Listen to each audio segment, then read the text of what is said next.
Viņi rakstā skarbus tekstus guļot vannā. Viņi ienīst naudu dzīvojot pie mamām. Cīnās ar komerciju, ēdot debes mannā, jo karbonāde ir par velti pannā. Silts vasaras vakars, sestdien, Egons ar ģimeni pie ezera brīvās dienas atzīmē. Egons ir tas puisis ar skumjo seju, melns krāsas kapucē. Pēc tās viņu var atšķirt no māsas, tā viena no viņa īpašajām pazīmēm. Un vēl daži nieciņi, kad ārā plus 35. Vispār jau Egons skaitās repers, un par savu repu viņš ir ļoti gandarīts.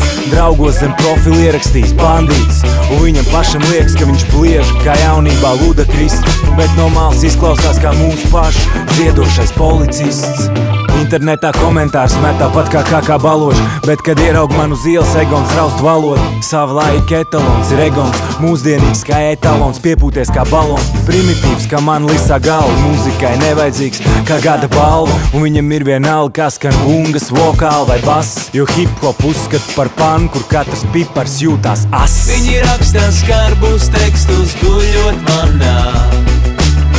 Viņi ienīst naudu dzīvojot pie mamām. Cīnās ar komerciju, ēdot debes mannā, jo karbonāde ir par velti pannā.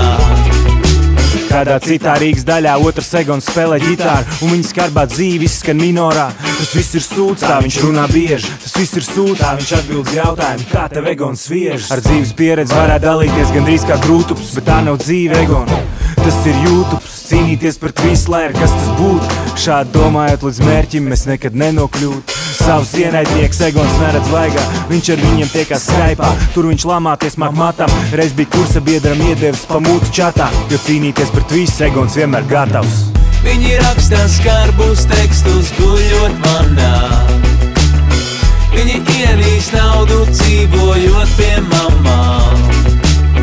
Cīnās ar komerciju, ēdot debes mannā.